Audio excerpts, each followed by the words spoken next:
आज का टॉपिक है software designing BCA second year fourth semester के लिए। इससे पहले मैं जो पिछला जो टॉपिक था रिक्वायरमेंट एनालिसिस, प्रोजेक्ट प्लानिंग, ये सब मैंने कर दिया था। जो नेक्स्ट टॉपिक है वो सॉफ्टवेयर डिज़ाइनिंग यूनिट थर्ड है। पहले डिफाइन करेंगे व्हाट इज सॉफ्टवेयर डिज़ाइनिंग। हम सॉफ्टवेयर डिज़ाइनिंग में करते क्या हैं, इस स्टेज में करते हैं। पहला है a mechanism to transform user requirement into some suitable form, यानी जो यूज़र का रिक्वायरमेंट है उनको हम अंडरस्टैंडेबल फॉर्म में कन्वर्ट करते हैं, पहला काम। Second, it help to programmer in software coding.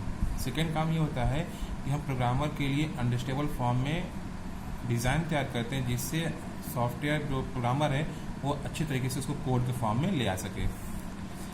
Third है जो हमारा पर्पज़ है, जो हमारी नीड है, जो वो सॉफ्टवेयर फुलफिल करेगा वो हमको डिफाइन करना पड़ता है।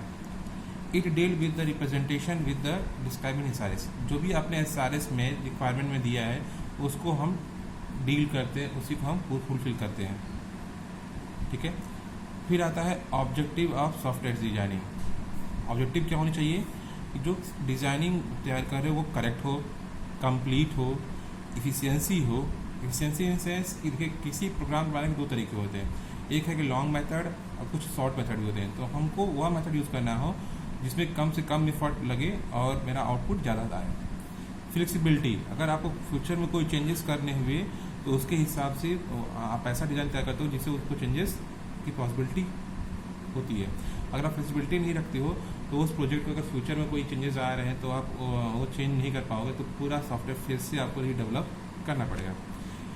अगला है मेंटेनेबिलिटी, ईजिली अंडरस्टेबल भी हो और ईजिली जब बाद में चेंजेस करने चाहें तो उसको आप बाद में चेंज कर सको। आइए अब मैं डिज़ाइनिंग में करते क्या है, उसकी चीज़ें क्या होती है। देखिए, डिज़ाइनर का मेन काम होता है, अभी तक जो आपने तैयार किया था वो कॉन्सेप्चुअल डिज़ाइन तैयार किया था, यानी जो आपने SRS बनाया है सॉफ्टवेयर रिक्वायरमेंट स्पेसिफिकेशन, वो कॉन्सेप्चुअल डिज़ाइनिंग है with the help of customer. जो आपका कस्टमर है, जो आपका क्लाइंट है, उसको क्या चाहिए उसको आपने अंडरस्टैंड किया और उसको रिक्वायरमेंट के फॉर्म में तैयार किया। अब डिज़ाइनर जो है अब उसको कन्वर्ट करेगा टेक्निकल डिज़ाइन में, यानी जो अभी हमको SRS का फॉर्म मिला था अब उस SRS के फॉर्म को हम टेक्निकल, क्योंकि हम जो हमारा डिज़ाइनर होगा वो टेक्निकल एंड का जानकार होगा, तो जो प्रोग्रामर को क्या करना है, कैसे करना है, उसकी इंटरनल लॉजिक क्या होगी, इसकी एक्सटर्नल लॉजिक क्या होगी, यह तैयार करने का काम डिज़ाइनर है। तो डिज़ाइनर यहाँ देख रहे हो कि एक बीच का काम कर रहा है, किसके बीच में, सिस्टम बिल्डर यानी प्रोग्रामर, टेस्टर और कस्टमर यानी क्लाइंट, इन दोनों के बीच के ये ब्रिज का काम कर रहा है। जो बीच का जो गैप है वो कम कर रहा है।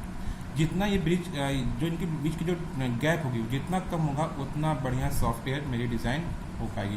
देखिए मैं दिखा रहा हूँ, कस्टमर ही एक साइड है, एक साइड डेवलपर है।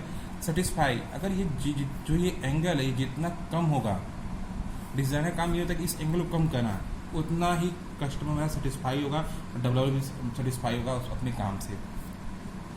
अब बात करें कॉन्सेप्चुअल डिज़ाइनिंग क्या होती है, टेक्निकल डिज़ाइनिंग क्या होती है। Conceptual designing, where will data come from, जो डेटा है, जो मेरे रिसोर्सेज है वो कहाँ से आ रहे हैं, क्या। फिर अगला है what will happen to data in system, जो डेटा के साथ जो चेंजेस हो रहे हैं वो कहाँ कहाँ हो रहे हैं, कैसे ये दिखाना है। System look to customer, customer के पॉइंट ऑफ व्यू से ये जो हमारा सॉफ्टवेयर है वो कैसे दिखेगा। व्हाट इज़ द इवेंट, जो इसमें घटनाएं घट रही हैं, जैसे आप मान लीजिए कॉलेज का बना रहे हो तो कैसे फीस आ रहा है, फिर कहाँ जा रहा है, कैसे प्रोसेस किया जा रहा है, ये चीज़ें हम देखेंगे कॉन्सेप्चुअल डिज़ाइनिंग में। यानी क्लाइंट के रिगार्डिंग जो भी चेंजेस हो रहे हैं, जो भी डिफाइन करने हैं वो होगा कॉन्सेप्चुअल डिज़ाइनिंग में, और उस कॉन्सेप्चुअल डिज़ाइनिंग को हम कन्वर्ट करेंगे टेक्निकल डिज़ाइनिंग में।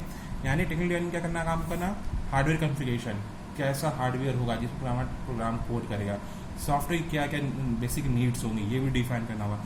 कम्युनिकेशन चैनल कौन कौन से होंगे, मान लीजिए एक ही सॉफ्टवेयर मल्टीपल पार्ट में बन रहा है, अलग अलग सिस्टम पे इंस्टॉल किया जा रहा है, तो उनके बीच में कैसे कम्युनिकेशन होगा, कैसे डेटा शेयर होगा, ये भी डिफाइन करना। इनपुट आउटपुट सिस्टम कौन कौन सी जरूरत पड़ेगी, स्कैनर, प्रिंटर, प्लॉटर, ठीक है, ये चीज़ें ध्यान देंगे हम इनपुट आउटपुट सिस्टम में। नेटवर्क आर्किटेक्चर, कई टाइप का नेटवर्क होता है, आपको बताया गया होगा, लैन है, वैन है, लैन में भी कई टाइप के होते हैं,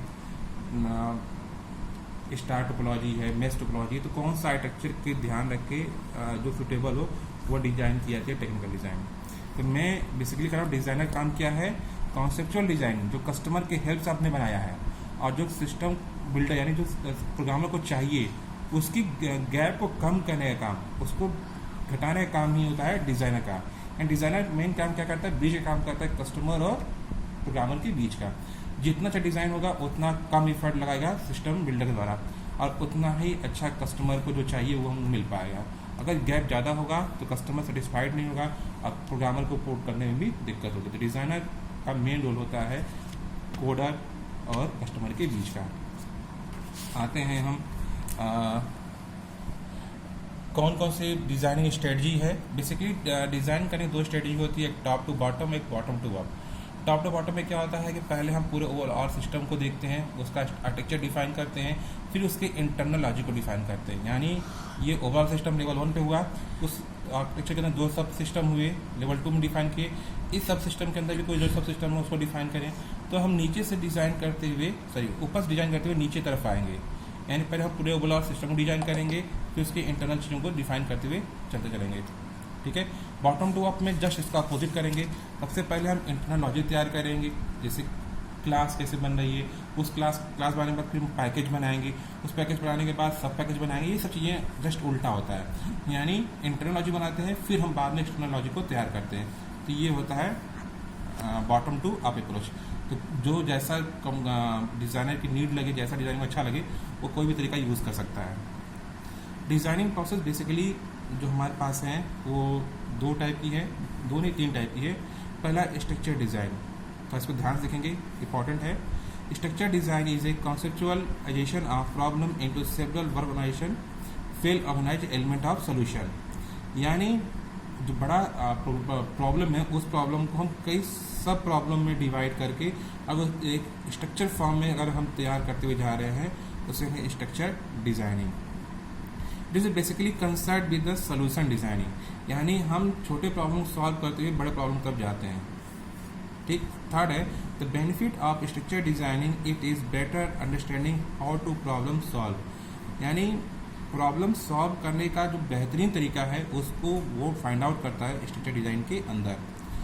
it divided in small pieces of problem then give solution, यानी बड़े प्रॉब्लम को छोटे छोटे प्रॉब्लम डिवाइड करता है और फिर उसको सोल्यूशन को फाइंड आउट करता है।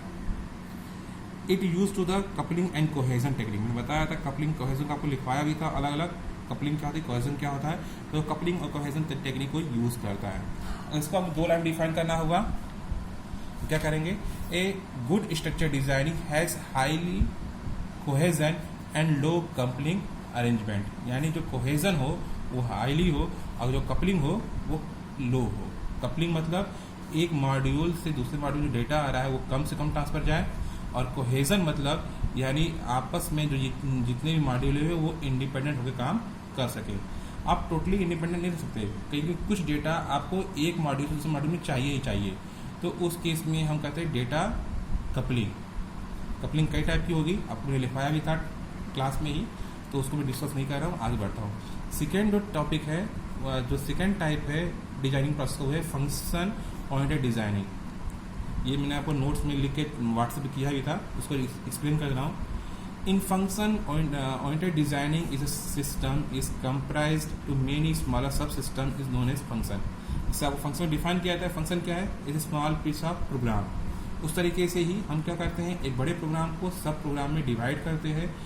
सब उसको जैसे मान लीजिए आपने एक क्लास बनाया, ठीक है, क्लास में फंक्शन बनाया, तो फंक्शन क्या करता है, एक स्पेशली टास्क को परफॉर्म करता है। तो एक क्लास के अंदर मल्टीपल फंक्शन हो सकते हैं, तो जो सेम टाइप का फंक्शन उसको एक क्लास में रखा, इसी तरीके से कई सेम टाइप की क्लास होगी उसको एक जगह रखेंगे, फिर उनको हम एक पैकेज में डालते हैं। पैकेज को आप कह सकते हो कि एक तरीके से हेडर फाइल टाइप की ही होती है। आप जावा पढ़ो तो उसको डिटेलिंग की जाएगी पैकेज होता क्या है। आगे आएंगे, ऑल फंक्शन डम सम स्पेशल टास्क। जो फंक्शन आप डिजाइन कर रहे हो वो एक स्पेशल वर्क करने के लिए ही होगा, वो मल्टीपल टास्क परफॉर्म नहीं करेगा, वो स्पेशल टास्क ही परफॉर्म करेगा। Coding of the function change to the state of programme.